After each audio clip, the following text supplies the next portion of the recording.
Le sixième jour de la création, Dieu a fait quelque chose qu'il n'avait jamais fait auparavant.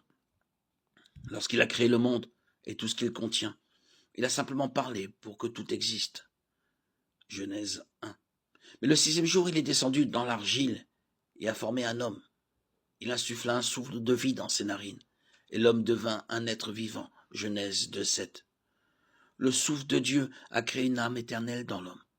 Dieu a créé l'homme à son image, c'est-à-dire qu'Adam et Ève lui ressemblaient plus que tout ce qu'il avait créé. Genèse 1:27. Les humains vivront éternellement tout comme Dieu. Il a dit au premier couple d'être féconds, de se multiplier, de remplir la terre et de la soumettre. Il les a créés dans un but précis. Et tous ceux qui sont venus après eux ont également été créés dans un but précis.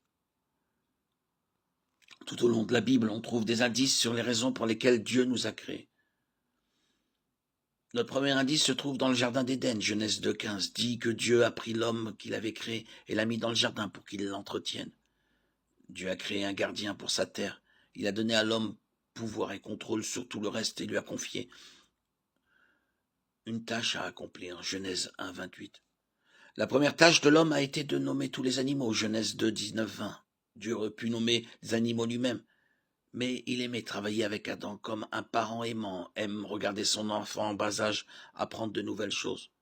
Nous avons donc été créés pour travailler, mais pas dans le sens où nous l'entendons habituellement. Le travail a été conçu comme une façon épanouissante de faire l'expérience de Dieu, en travaillant en harmonie avec lui pour accomplir les objectifs qu'il nous donne.